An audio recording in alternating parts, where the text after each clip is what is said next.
Auzubillahiminash-shaytanir-rajim. Bismillahir-rahmanir-rahim. Today we are going to discuss the talks, again 10 stations, and starting with the first station. This is the picture. Okay, describe the procedure. What are the landmarks of auriculotemporal nerve block, and what are the indications, contraindications of this procedure, and describe the Weikes classification. So, coming to this procedure, as you know, this is a orthocentesis procedure. ठीक है, and ऑर्थोसेंटीसिस is basically क्या होता है कि आपका लिवॉज of the joint, या wash करते हैं आप जॉइंट को किसके साथ, विद सेलाइन. बेसिकली आप सेलाइन के साथ इसको वॉश करते हैं. ठीक है, और उसके अंदर आप कॉर्टिकोस्टेरॉइड्स भी मिक्स कर सकते हैं, एनेस्थेटिक सॉल्यूशंस भी मिक्स कर सकते हैं, एनाल्जेसिक सॉल्यूशंस भी मिक्स कर सकते हैं, पर उसकी कोई सिग्निफिकेंस एज सच ना सिग्निफिकेंस है और ना उसकी कोई कॉन्ट्राइंडिकेशन है. यानी ना आप उसको डाल के भी कुछ कर लें तो भी इतने कोई इशू नहीं है. अच्छा, जो सेलाइन आप डालते हैं, पहले आप जो है वो 500 ml डालते थे, आज रिसेंट एडवांसमेंट्स के अंदर 200 to 100 ml भी जो है वो कहते हैं कि मोर देन इनफ है. इसके अंदर ऑर्थोसेंटीसिस की आपको अगर इंडिकेशंस बेसिकली पूछी जाएंगी कि ये क्यों क्यों इंडिकेटेड होता है.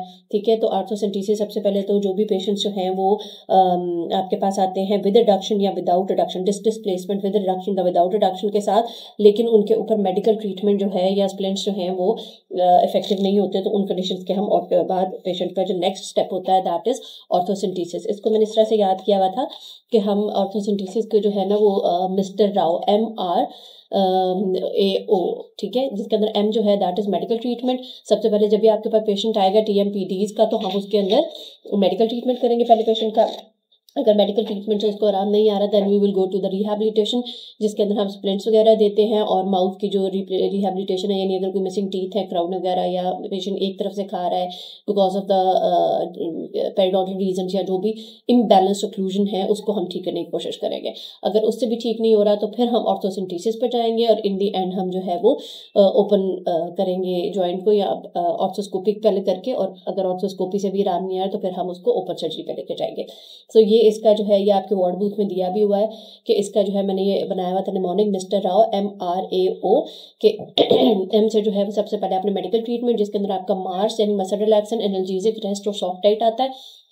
अगर उससे पेशेंट को आराम नहीं आ रहा तो then you will go to the rehabilitation that is splints and जो भी आपकी पोजीशन थेरेपीज हैं, या आपकी माउथ रिहैबिलिटेशन एक्टिविटीज़ है. फॉर एग्जांपल आपकी प्रोस्थेटिक जो है वो हो गई, या आपकी मैंने बताया इम्बैलेंस कोई ऑक्लूजन की कोई भी वजह है उसको आप रिमूव करेंगे.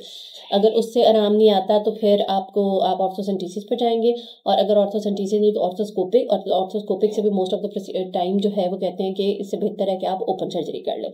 सो ये इसके विद द सक्सेस रेट और विद द इसकी जो परसेंटेज है वो आपकी वार्ड बुक में दी हुई है. अच्छा, so coming back to the indications, as I told you कि वो डिस्क डिस्प्लेसमेंट विद रिडक्शन या without reduction that is not responsive to any medical treatment, इसमें हम ऑर्थोसेंटीसिस कर सकते हैं. डिस्क एडहियंस के साथ और अर्ली एडहियनोलाइसिस जो है वो आप कर सकते हैं.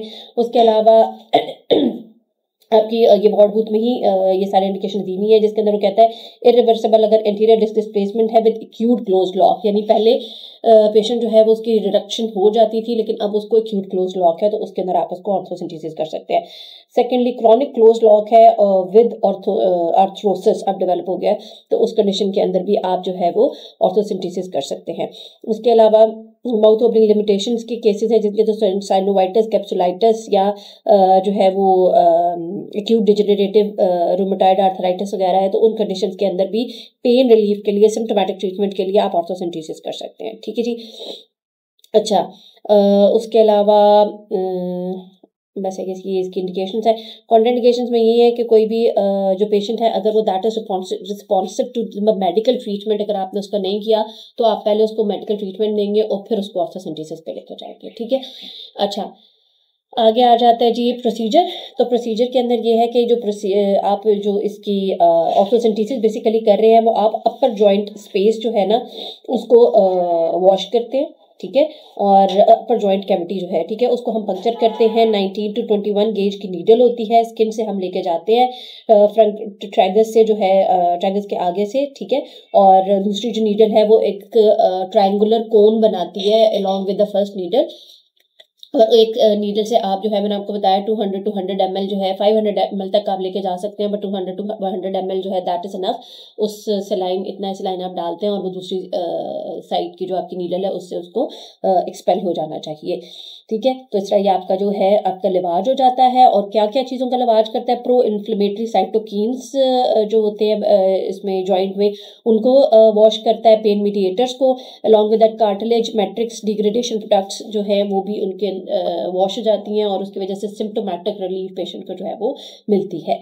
अच्छा, फर्स्ट नीडल की पोजीशन अगर हम करें तो वो कहता है जी फर्स्ट नीडल जो है वो posterior synovial pouch of the upper joint cavity पे एम होती है। ठीक है, उसकी जो posterior slope of the articular eminence है just below the lateral rim of the articular fossa, उसके ऊपर आपकी जो फर्स्ट नीडल है वो पॉइंट होनी चाहिए। ठीक है, और जो आपकी क्या कहते हैं जी सेकंड नीडल है वो कहाँ पर होनी चाहिए, वो भी मैंने आपको बताया जैसे कि वो भी सुपीरियर जॉइंट स्पेस में ही होगी, लेकिन वो जो है वो आपकी जो फर्स्ट नीडल है वो आपकी होगी मैंने बताया पोस्टीरियर साइनोवियल पाउच में, और जो सेकंड होगी वो anterior synovial recess of the upper joint cavity के में को पॉइंट आउट कर रही होगी। ठीक है, अच्छा, जब आपको स्किन एक्स्ट्रा और लैंडमार्क्स पर आते हैं तो जो आपकी ट्रैगल कैंथल लाइन बनेगी, ट्रैगल से लेके आपकी लैटरल कैंथस की जो लाइन बनेगी, इससे 10 मिलीमीटर इंटीरियर और 2 मिलीमीटर जो है वो इंफीरियर आपकी फर्स्ट नीडल जाएगी, और उसकी जो सेकंड नीडल है वो आपकी इसी लाइन से 20 मिलीमीटर नीचे और 10 मिलीमीटर नीचे और 20 मिलीमीटर आगे जो है वो ये जो आपकी सेकंड नीडल है वो आपकी सेकंड नीडल जाएगी। ठीक है, 10 मिलीमीटर बिलो और 20 millimetre ahead of this line and triangle canthal line जो आप बनाएंगे। ठीक है, अच्छा जी, उसके अलावा ये मैंने बता दिया कि इसके अंदर 200 ml की जो है वो लिवाज आप करेंगे। अच्छा, और ये भी कुछ इसके अंदर जो कंट्रोवर्सीज हैं वो ये है कि इसकी रिपीटिशन बार बार जो है वो ऑर्थोसेंटिसिस की कुछ कहते हैं कि वो नहीं करनी चाहिए, इसके अंदर फर्दर फिब्रोसिस होने का खतरा होता है और एडिशन ज़्यादा हो जाती है। ठीक है, और रिस्ट्रिक्शन ऑफ दी मूवमेंट हो जाती है और इनकलोसिस होने का खतरा होता है। दूसरी स्कूल ऑफ थॉट ये भी है कि स्टेरॉइड्स एंड हाइलोयूरानिडेज, मैंने आपको बताया था हाइलोयूरोनेट का अगर इसके अंदर मिक्स करके किया जाए तो इट इज़ मोर रिस्पॉन्सिव, जो उसकी रिस्पॉन्स आता है वो मोर बेटर होता है, but it is again controversial. ठीक है, थर्डली ये कहते हैं कि जी प्रेशर जब आप दे रहे हो ऑर्थोसेंटिसिस को वॉश करने के टाइम पे, तो एक तो प्रेशर से दिया जाए, जितना प्रेशर ज़्यादा होगा उतनी ज़्यादा अच्छा रिजल्ट आता है, और दूसरा जो असिस्टेंट होगा वो कॉन्टिन्यूस मूवमेंट कर रहा हो मैंडिबल की तो भी अच्छा रिस्पॉन्स आता है, अगेन इट इज़ कॉन्ट्रोवर्शियल। ठीक है, चौथी इसके अंदर कॉन्ट्रोवर्सी है कि जीए में किया जाए या एलए में किया जाए। कुछ लोग कहते हैं कि जीए में इसका अच्छा रिस्पॉन्स आता है, कुछ कहते हैं कि एलए में ज़्यादा अच्छा रिस्पॉन्स आता है।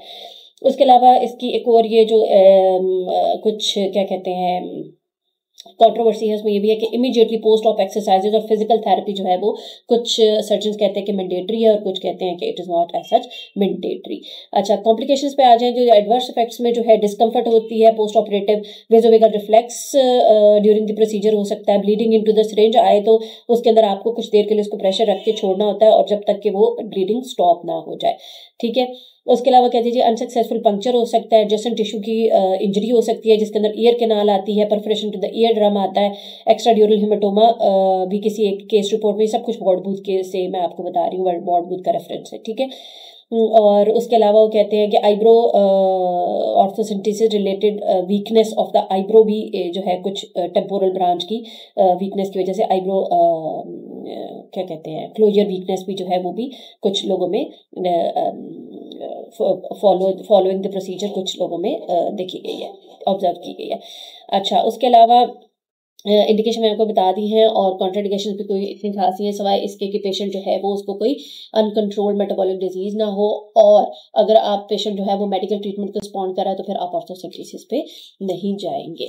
अच्छा जी, ये तो हो गया हमारा ऑर्थोसेंटिसिस का मोटा मोटा मैंने आपको प्रोसीजर बता दिया है। अच्छा, नेक्स्ट हमारा क्वेश्चन है coming to the auriculotemporal nerve block की जो है आप क्या कहते हैं मार्किंग्स पे आ गए। ठीक है, तो इसके अंदर जो है ट्रैगस ऑफ ईयर और आउटर कैंथस ऑफ आई, ये लैंडमार्क्स है आपके ऑरिकोटेम्पोरल नर्व ब्लॉक को जो आपने पहले मार्क करने हैं। ठीक है, उसके बाद आपने 10 millimetre in front of the tragus एक लाइन और 2 मिलीमीटर बिलो द लाइन जो है ना इसी लाइन से 2 मिलीमीटर, यानी तकरीबन जहाँ पर हमारी फर्स्ट नीडल जो मैंने आपको बताई है जैसे हो जाएगी वो 10 millimetre in front of the tragus और 2 मिलीमीटर बिलो द लाइन, जो ये ट्रैगल कैंथर लाइन है वहां पर आपने इंसर्ट करनी है अपनी नीडल, ठीक है। अच्छा, सो 23 गेज नीडल हम यूज करते हैं। 25 मिलीमीटर ऑफ नीडल जो है वो आपकी इंसर्टेड होती है between the external acoustic meatus और posterior border of the ramus of the mandible, ठीक है। उसके अंदर आपने परपेंडिकुलर टू द स्किन लेके जानी है 45 डिग्री के एंगल के ऊपर, और मैंने आपको बताया जो आपकी ट्रैंगल कैंथर लाइन है उसके अकॉर्डिंग वो मैंने आपको बता दी है, ठीक है। और उसके तकरीबन जो है वो 25 मिलीमीटर ऑफ नीडल जो है वो इंसर्टेड होती है, और वहां पर आप अपना जो है आप उससे भी यूज कर सकते हैं 25 या 27 जो आपकी होती है, ये क्या कहते हैं इन्फिल्ट्रेशन नीडल, उसको आप यूज करते हैं और उसके अंदर जो है वो आप इंजेक्शन लगा देते हैं, ठीक है। अच्छा, ये आपकी होगी जी ऑरिकोटेम्पोरल नर्व ब्लॉक, और इंजेक्शन लगाने से पहले एस्पायरेट आप लाजमी करेंगे। इंडिकेशन कॉन्ट्रिकेशन में बता दी वाइकीज क्लासिफिकेशन। वाइकीज क्लासिफिकेशन जो है वो आपकी वार्ड बुक में भी बड़ी क्लियर कट दी हुई है, और आपकी जो वो है लैस्किन इसके अंदर भी बहुत अच्छी आपको दी हुई है, ठीक है। अच्छा, एक और बात यह है कि आपकी जो वाइकीज की क्लासिफिकेशन है that is based on the clinical as well as आपकी क्या कहते हैं रेडियोग्राफिक, एज वेल एज जो आपकी ड्यूरिंग सर्जरी जो डिस्क की आपकी पोजीशन शेप या पोजीशन नजर आती है उसकी बेसिस के ऊपर आपकी जो है ये वाइकीज क्लासिफिकेशन बेस्ड है, ठीक है। इसके अंदर जो आपको दी हुई है वार्ड बूथ के अंदर वो आई गेस आपकी based on the clinical and radiographic findings है, और सर्जरी की जो है वो रेगेजी या नेवाइल के अंदर जो है वो मुझे अभी एग्जैक्टली याद है रेगेजी या नेवाइल, इसके अंदर आपको सर्जरी के ऊपर भी बेस्ड उसकी जो है वो क्लासिफिकेशन वाइकीज क्लासिफिकेशन जो है वो उन्होंने दी हुई है, ठीक है। तो आप ये उधर से पढ़ लो। तो वाइकीज क्लासिफिकेशन जो है उसकी 5 स्टेजेस हैं, जिसके अंदर फर्स्ट जो है वो अर्ली है, सेकंड जो है वो अर्ली इंटरमीडिएट है, थर्ड इंटरमीडिएट है, फोर्थ इंटरमीडिएट लेट है, और फिफ्थ लेट है। और नोट्स में वैसे दिया हुआ है, इसकी मैं आपको थोड़ा सा एक्सप्लेन भी कर देती हूँ, लेकिन वार्ड बुक में बड़ा अच्छा इसमें बताया हुआ कि कौन सी स्टेज के अंदर आपने क्या प्रोसीजर करना है, डिसेक्टमी करनी है, डिस्क रिप्लेसमेंट करनी है, या डिस्कोप्लास्टी करनी है, या डिस्क रिपोजिशनिंग करनी है, ठीक है। तो अकॉर्डिंग टू द आपको वाइकीज क्लासिफिकेशन का ट्रीटमेंट प्लान भी पता होना चाहिए, क्योंकि ये भी आपसे वो पूछ सकते हैं, ठीक है। सो अर्ली के अंदर पेनलेस क्लिकिंग होती है, कोई रिस्ट्रिक्टेड मोशन ऐसा नहीं होती क्लिनिकली, और रेडियोग्राफिक बेसिस के ऊपर जो है या सीटी स्कैनिंग जो होती है ना रेडियोग्राफिक, आप इसकी सीटी स्कैन करा के तो वो आप देखते हो, ठीक है। उसके अंदर डिस्क जो है वो स्लाइटली फॉरवर्ड होती है और बट रिड्यूसिंग होती है, नॉर्मल ऑसियस कंटूर्स होते हैं, ठीक है। और इसकी सर्जिकल बेसिस भी मैंने आपको बताया कि इंट्रा ऑपरेटिव सर्जिकल बेसिस भी ये आपकी उसमें टक्कर में भी दिया हुआ है, जो नई आपकी न्यू एडिशन है टक्कर का उसमें भी दिया हुआ है, और आपकी नेवाइल है या रेगेजिस में भी दिया हुआ है, ठीक है।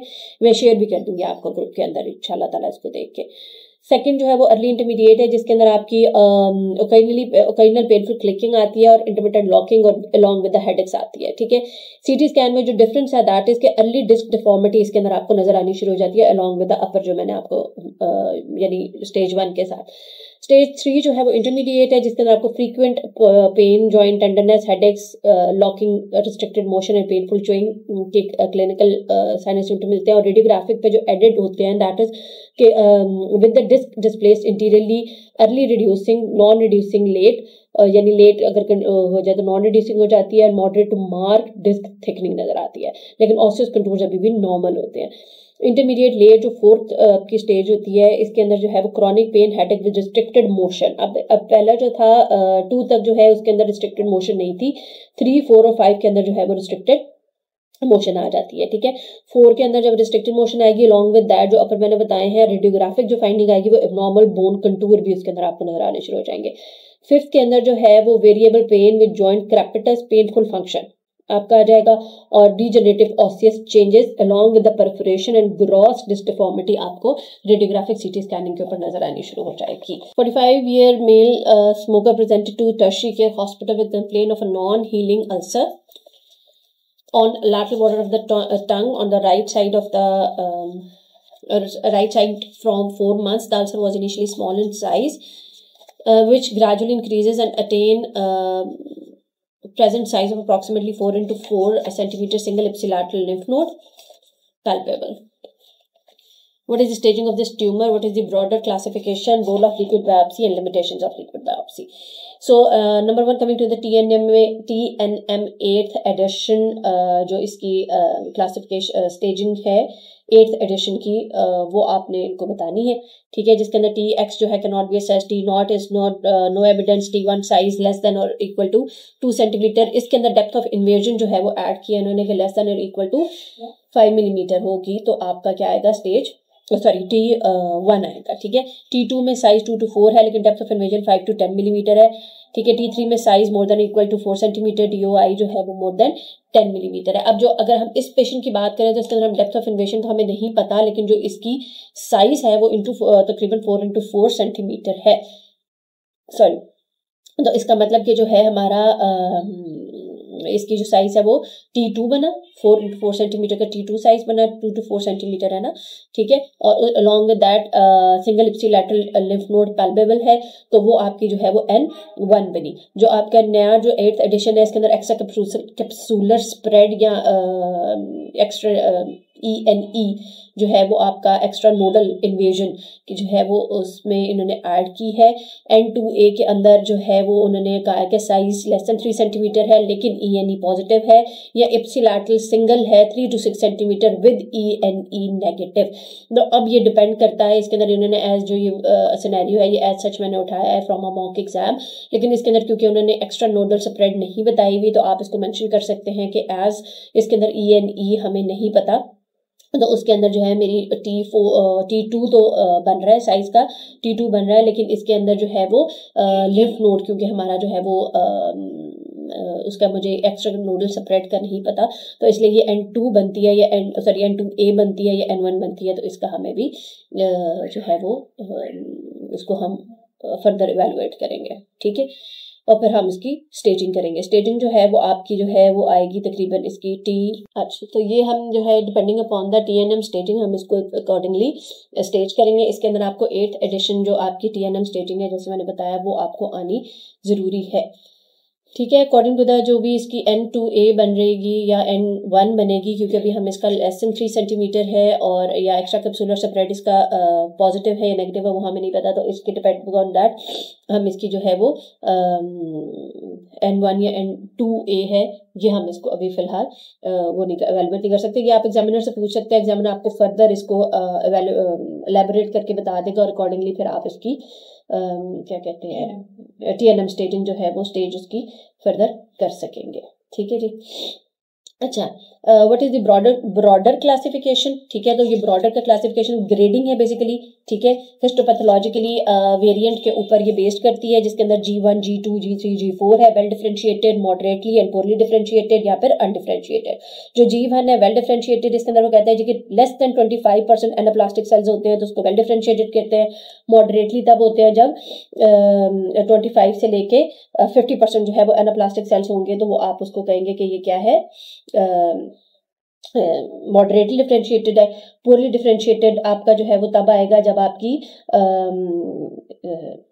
यार क्या बताऊं 50 to 75% ऑफ द सेल जो है वो एनाप्लास्टिक होंगे, ठीक है। अच्छा, और जो है पोरली डिफरेंशिएटेड हो गया 50 to 75 और अनडिफरेंशिएटेड होंगे कि अगर more than 75% of the cells हैं वो आपके एनाप्लास्टिक आएंगे, तो उसके अंदर आप कहेंगे कि ये क्या है, अनडिफरेंशिएटेड है। ये ब्रॉडर क्लासिफिकेशन है। अच्छा, ब्रॉडर क्लासिफिकेशन के बाद एक और यहाँ पर अभी जो मैं आपको बता दूं, एन-रॉथ क्राइटेरिया जो है वो भी बहुत ज़्यादा पूछा जाता है आपके इसके अंदर क्या कहते हैं एग्जाम के अंदर, ठीक है। तो वो भी आपको पता होना चाहिए एन-रॉथ क्राइटेरिया क्या है आपके इसका।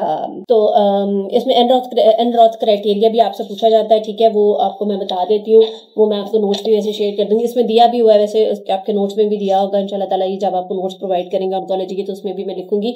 ये भी बहुत ज़्यादा पूछा जाता है। इसका मैंने निमोनिक बनाया था स्किन MMS।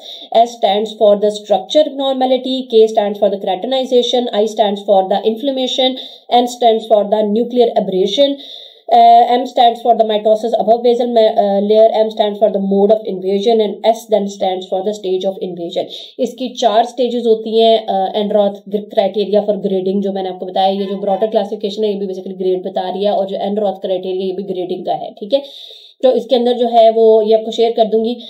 इसके अंदर जो है वो मैंने आपको बता दिया कि depending on the structure, keratinisation, nuclear abrasion, mitosis, mode of invasion, stage of invasion, inflammation, इनके ऊपर डिपेंड करता है कि उसकी ग्रेडिंग जो है आपकी उसके मसल कार्सिनोमा की वो क्या होती है। ठीक है, अच्छा जी, रोल ऑफ लिक्विड बायोप्सी, मैं इसलिए ये बिल्कुल इसको स्टिकिंग टू द कमांड कि टोक्स जो होता है, मैंने अगेन एंड अगेन आपको कहती हूँ कि टोक्स आपका 5 मिनट का टोक्स होता है, और टोक्स जो होता है वो बिल्कुल आपका you should stick to the command, इधर उधर नहीं जाना। इनफैक्ट कोशिश करेंगे थोड़ा बोलकर चुप कर जाए, अगर आपको आता भी है तो भी आप चुप कर जाए, तो gain the time for your self, और एग्जामिनर को बोलने दें। अगर कोई क्वेश्चन ऐसा होगा जो एग्जामिनर आपसे पूछना चाहता होगा तो वो खुद आपसे पूछेगा।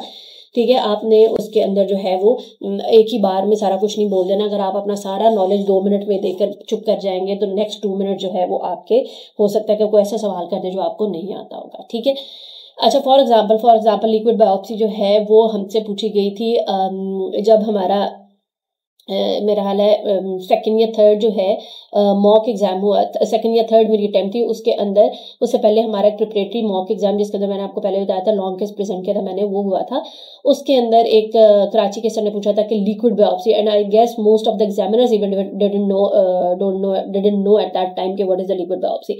सो अगर फॉर एग्जाम्पल अगर ऐसा कोई क्वेश्चन आ जाता है, अगर आप 2 पहले क्वेश्चन के अंदर अच्छी जवाब दे देते हैं तो वो आपको हिंट भी देगा, और अगर आप कोई हिंट आप कैच कर लेते हैं तो फिर इसका मतलब कि आप अगर कुछ भी आंसर कर देंगे तो 4 क्वेश्चंस में से अगर आपने 2 आंसर्स कर दिए और थर्ड की थोड़ी बहुत जवाब भी दे दिए तो you are going to pass the station.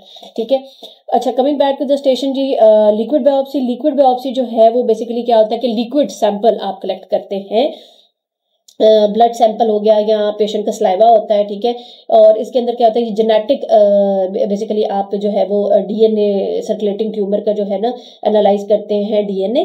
ठीक है, और सर्कुलेटिंग ट्यूमर सेल्स को एनालाइज करते हैं ब्लड प्लाज्मा में, और उसके अंदर जेनेटिक म्यूटेशंस या biomarkers specific to that cancer जो है वो आप देखते हैं। ठीक है, मैंने आपको बताया इसके अंदर ब्लड ले सकते हैं, यूरिन ले सकते हैं, स्लाइवा ले सकते हैं। ठीक है, और लिक्विड बायोप्सी होती है। अच्छा, एक और भी क्वेश्चन था लिक्विड डायसेक्शन। ठीक है, लिक्विड डायसेक्शन भी एक कराची के एग्जामिनर ने हमसे पूछा था। सो लिक्विड डायसेक्शन ये होती है कि अगर आप सेलाइन या कोई भी ऐसा क्या कहते हैं लिक्विड कोई मटेरियल आप यूज कर रहे हैं टू डायसेक्ट पेरियोस्टियम और sub periosteal in the sub periosteal layer to dissect periosteum from the bone, तो उसको हम लिक्विड डायसेक्शन कहते हैं। ये भी उन्होंने हमें बताया था। अच्छा, so coming back to the liquid biopsy, मैंने आपको बताया कि इसके जो है वो लिक्विड कोई भी आपने स्लाइवा, यूरिन, ब्लड प्लाज्मा ये हम लेते हैं। ये एक overall all over the world पूरी बॉडी के अंदर जितने भी आपके कोई पेशेंट के कार्सिनोमास हैं या क्या कहते हैं कैंसर्स हैं, ठीक है, मैलिग्नेंट ट्यूमर्स हैं, उनको डिटेक्ट करने की जेनेटिक म्यूटेशन को डिटेक्ट करने के लिए सर्कुलेटिंग जो ब्लड है या सर्कुलेटिंग जो भी लिक्विड है उसके अंदर उनकी हम चेक करते हैं उसके स्पेसिफिक डीएनए को। ठीक है, अच्छा, या उनकी जेनेटिक म्यूटेशन चेक करते हैं। अच्छा, लिमिटेशंस ये हैं कि नंबर 1 लिमिटेशन ये है कि it is not always sensitive enough to detect very small amounts of cancer cells. ठीक है, सेकंड कि its accuracy can depend on the specific biomarker being analysed and the technology used. ठीक है, thirdly ये है कि सैंपल कलेक्शन जो भी जो बंदा कर रहा है कि वो इतना स्किल्ड है कि he is actually collecting the right amount and right by the right procedure collecting that sample. ठीक है, और उसके अलावा क्लिनिकल वैलिडेशंस में जो है वो कहता है कि ऑनगोइंग रिसर्च अभी इसके ऊपर हो रही है, और इसके अंदर जो है further clinical utility of liquid biopsy in different type of squamous cell carcinomas, इसके जो है स्टैंडर्डाइज्ड प्रोटोकॉल अभी डेवलप होने वाले हैं। ठीक है, so this is about the liquid biopsy and it's limitation.